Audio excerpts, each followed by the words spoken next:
Good morning to all. So in the yesterday's video we have completed the work on page number 93 and revision of chapter 12 also. And in today's video we will do the question and answers of chapter 12 and work on page number 94. So let's start with the question and answers of chapter 12, Zubin and Thames.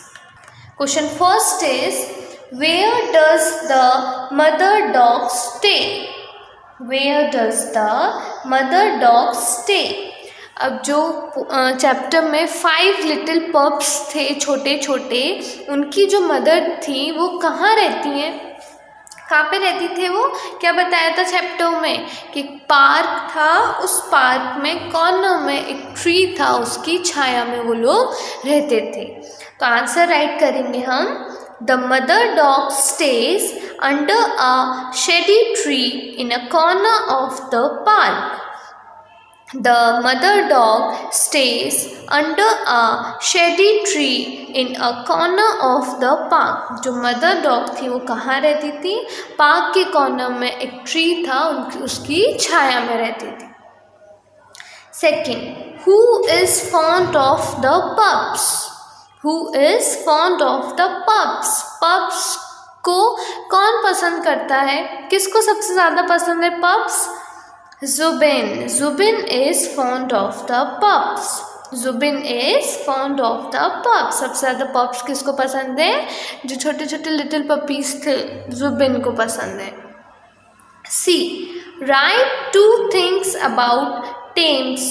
Thames is dash and dash. अब हमको Thames के बारे में 2 things, 2 चीज़ें लिखनी है। Thames कौन था? जो वो मदर डॉग थी, उसके 5 लिटिल पपीज़, छोटे छोटे लिटिल पपीज़ थे, उसमें से एक डॉगी वाइट कलर का था जिसका नेम जुबिन ने टेम्स रखा था। जुबिन डेली उस पार्क में खेलने जाता था और उसको 5 पपीज़ बहुत पसंद थे, लेकिन सबसे ज़्यादा उसको वाइट वाला पपी पसंद था और उसने उस वाइट पप का नाम क्या रखा था? उस वाइट पप का नाम उसने टेम्स रखा था। तो टेम्स कैसा था? एक तो वाइट कलर का था, छोटा सा था और फ्लफी, बहुत गुदगुदा भी था। Answer, Tem is white, small and fluffy. Tem is white, small and fluffy. Tem कैसा था? वाइट कलर का, छोटू सा और गुदगुदा था। होते हैं ना डॉगी, छोटे पपीज़ जो रहते हैं, हेयरी पपीज़ जो रहते हैं, कितने सॉफ्ट रहते हैं, तो उसी तरीके का डॉगी था Thames. 4. How do Zubin and Thames play in the evening? How do Zubin and Thames play in the evening? Zubin और टेम्स कैसे खेलते थे इवनिंग में, शाम के टाइम? क्या चैप्टर में रीड किया था ना हमने, कैसे खेलते थे जुबिन और Thames? Answer, in the evening Zubin and Thames play together with a ball. In the evening Zubin and Thames play together with a ball. Evening में, शाम के समय, जुबिन और टेम्स दोनों एक साथ खेलते हैं बॉल के साथ। बॉल वाला गेम खेलते हैं ना वो, कि जुबिन बॉल फेंकता है, फिर टेम्स इधर उधर दौड़ता है, खूब जंप लगाता है, छलांगे लगाता है उस बॉल को पकड़ने के लिए। फिर वो बॉल को लेके आता है कौन? टेम, और फिर वापस जुबिन को पकड़ा देता है। फिर दोबारा से जुबिन क्या करता है? उस बॉल को फेंकता है। E. Why doesn't Zubin take Thames home? Why doesn't Zubin take Thames home?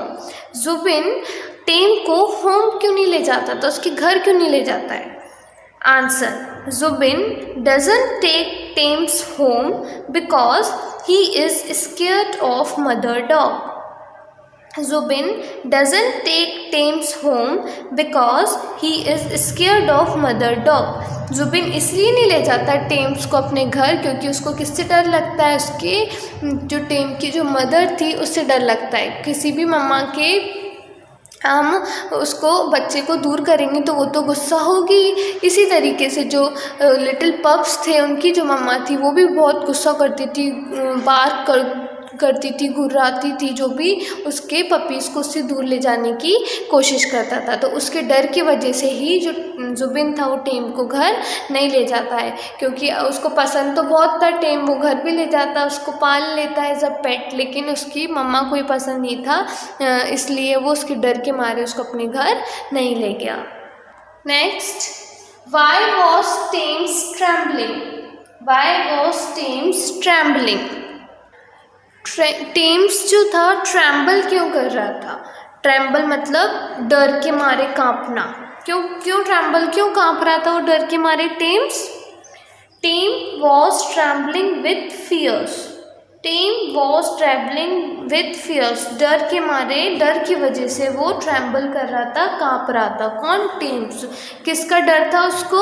Harish का डर था। हरीश उसको पत्थर मार रहा था ना, इस वजह से वो काफ़ी डर गया था, क्योंकि वो छोटा सा था इसलिए वो डर गया था हरीश से कि ये मुझे पत्थर क्यों मारे जा रहा है लगातार, तो डर की वजह से कांप रहा था Thames. Why was mother dog chasing Harish? Why was mother dog chasing Harish? अब जो मदर डॉग थी वो हरीश का पीछा क्यों कर रही थी? Mother dog was chasing Harish because he was throwing stones at the pups. Mother dog was chasing Harish because he was throwing stones at the pups. अब जो मदर डॉग थी वो हरीश का पीछा इसलिए कर रही थी क्योंकि वो पप्स पे क्या फेंक रहा था? पत्थर फेंक रहा था। What did Harish learn? What did Harish learn? Harish ने क्या सीखा? क्या सीखा था हरीश ने? He learned to be kind to animals.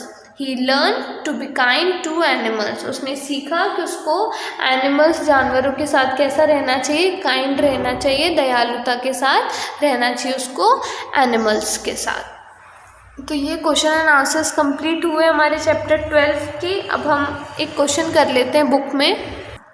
Now on page 94, make as many words as you can from the given words. The first one is done for you.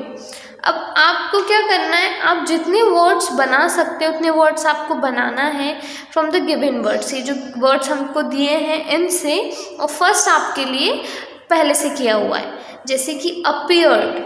Appeared से क्या बनाया? ईयर। पियर, रेड, मतलब देखिए ये बन गया year, ये बन गया पियर, ये बन गया रेड। उसी तरीके से टुगेदर से हम कौन कौन से वर्ड्स बना सकते हैं? देखो, एक बन जाएगा टू, फिर बन जाएगा गेट, फिर बन जाएगा हर। बन गए, है ना? टू, गेट, हर, तीनों को प्लस कर देंगे तो क्या हो जाएगा? टुगेदर। स्क्रीमिंग, स्क्रीमिंग से क्या बना सकते हैं हम? देखो, एक बना सकते हैं हम एम, ए एम, एम। एक बना सकते हैं हम आई एन, इन। एक बना सकते हैं हम cream, C R E A M, cream. Scream भी बना सकते हो आप। क्या बन गया? Cream. M, in, cream. Next, someone. Someone से हम बना सकते हैं वन। दूसरा बना सकते हैं हम ऑन। तीसरा बना सकते हैं हम मी। और बना सकते हैं आप सो। एक बना सकते हैं आप सम, है ना? तो बहुत सारे वर्ड्स आप बना सकते हो। तो इसी तरीके से ही हमको कंप्लीट करना था। जैसे कि अपीयर्ड से बना था ईयर, पियर, रेड। टुगेदर से हमने बनाया टू, गेट, हर। स्क्रीमिंग से हमने बनाया एम, इन, क्रीम। समवन से हमने बनाया one, on, me, so, some. Okay, तो ये पेज नंबर 94 का एक्सरसाइज भी हमारा हुआ कंप्लीट। और आज हमने क्या कर लिए? क्वेश्चन आंसर्स भी कंप्लीट कर लिए। अब जो नेक्स्ट पेज पे हमारा क्वेश्चन है, मीन्स ये हम करेंगे इन द नेक्स्ट वीडियो। अब हमारा चैप्टर 12 रनिंग में है। चैप्टर 12 कंप्लीट करने के बाद हम करेंगे चैप्टर 13। चैप्टर 13 कंप्लीट करने के बाद हम क्या करेंगे? हमारा टेक्स्ट बुक का वर्क स्टॉप कर देंगे। मतलब चैप्टर 13 तक हम इंग्लिश में करेंगे, उसके बाद जो बाकी के चैप्टर्स हैं यानी कि 14, 15 एंड 16 वो हम करेंगे बाद में। उससे पहले कि हम क्या करेंगे? 13 चैप्टर के बाद हम स्टार्ट कर देंगे हमारा ग्रामर वर्क, क्योंकि आपको इंग्लिश पढ़ रहे हो आप तो ग्रामर भी ज़रूरी है। Noun, pronoun, adjective, adverb, naming words, kind of nouns, ये बहुत सारी चीज़ें होती हैं ग्रामर में। और ग्रामर पढ़ने में मज़ा भी बहुत आता है। जिस तरीके से आप मैथ्स को एक बार समझ लेते हो तो फिर वो समझने के बाद आप सारे क्वेश्चन सॉल्व कर लेते हो, उसी तरीके से आप ग्रामर समझोगे तो उसके समझने के बाद आप सारी एक्सरसाइज सॉल्व कर लोगे। तो ग्रामर पढ़ने में और भी ज़्यादा मज़ा आता है। तो चैप्टर 13 कंप्लीट करने के बाद हम ग्रामर करेंगे स्टार्ट, जिसके लिए आपको एक न्यू ग्रामर नोटबुक भी बनाना होगा, क्योंकि आपके पास बुक नहीं है ग्रामर का। तो जैसे मैं नोट्स आपको मेंटेन करवाऊंगी ऐसे ही नोट्स आपको अपनी नोटबुक में मेंटेन करने हैं। उसी नोटबुक्स में से फिर आपको ग्रामर में आगे एग्ज़ाम्स होंगे तो उसी नोटबुक्स में से आएगा। ठीक है, तो कल तो हम चैप्टर 12 करेंगे अपना, फिर बाकी का वर्क करेंगे बाद में। Okay, thank you.